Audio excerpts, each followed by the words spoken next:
વડોદરા લોકસભા બેઠકના ભાજપના ઉમેદવાર ડોક્ટર હેમાંગ જોશી ઉમેદવારી પત્ર ભરતા અગાઉ પરિવાર સાથે પંચમુખી હનુમાનજીના દર્શન કર્યા હતા। વડોદરા લોકસભા બેઠકના ભાજપ ઉમેદવાર ડોક્ટર હેમાંગ જોશી ઉમેદવારી પત્ર ભરવા નીકળ્યા હતા। ડોક્ટર હેમાંગ જોશીએ સૌપ્રથમ પરિવાર સાથે પંચમુખી હનુમાનજીના દર્શન કર્યા હતા। ડોક્ટર હેમાંગ જોશી તેમના પિતા અને પરિવારના સભ્યો સાથે દર્શન કરવા પહોંચ્યા હતા। ડોક્ટર હેમાંગ જોશીએ ઉમેદવારી પત્ર ભરતા પહેલા હનુમાનજીના દર્શન કરી આશીર્વાદ લીધા હતા। ડોક્ટર હેમાંગ જોશીએ ભાજપના નેતાઓની હાજરીમાં ઇસ્કોન મંદિરથી કલેક્ટર કચેરી સુધી પગપાળા ચાલી ઉમેદવારી નોંધાવવા પહોંચ્યા હતા। ડોક્ટર હેમાંગ જોશીએ બપોરે 12:30 વાગ્યાના આસપાસ વિજય મુહૂર્તમાં ઉમેદવારી પત્ર નોંધાવ્યું હતું। ડોક્ટર હેમાંગ જોશીએ વડોદરા બેઠક પર જંગી મતથી જીત થવાનો આશાવાદ વ્યક્ત કર્યો હતો।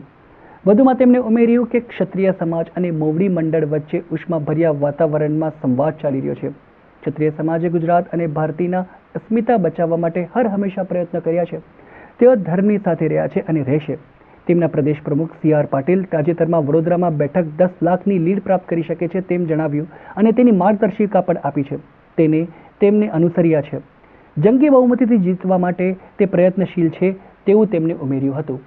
લોકસભાના ભારતીય જનતા પાર્ટીના સંસદ ઉમેદવાર ડૉક્ટર હેમાંગભાઈ જોશી આજે ઇસ્કોન મંદિર ખાતેથી ભગવાનના દર્શન કરીને ભગવાનના આશીર્વાદ લઈ અને પગપાળા નવી કલેક્ટર કચેરી ખાતે નામાંકન પત્ર ભરવા જઈ રહ્યા છે। ત્યારે અત્યાર સુધીના બધા જ વિક્રમો એ પૂર્ણ કરે અને નથી પણ વધારે મોટી વિક્રમી જીત મેળવે એ પાર્ટીના માધ્યમથી પાર્ટીના સૌ કાર્યકર્તાઓ વતી લાગણીઓ વ્યક્ત કરું છું।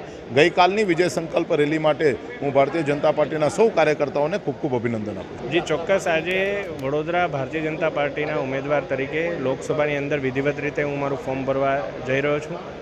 ત્યારે ગઈકાલે આપે જે પ્રકારે જોયું, વિજય સંકલ્પ રેલીની અંદર સર્વે કાર્યકર્તાઓની અથાગ મહેનતના ફળ સ્વરૂપે એક વિજયોત્સવ જેવું કેસરીયો માહોલ સર્જાયો હતો।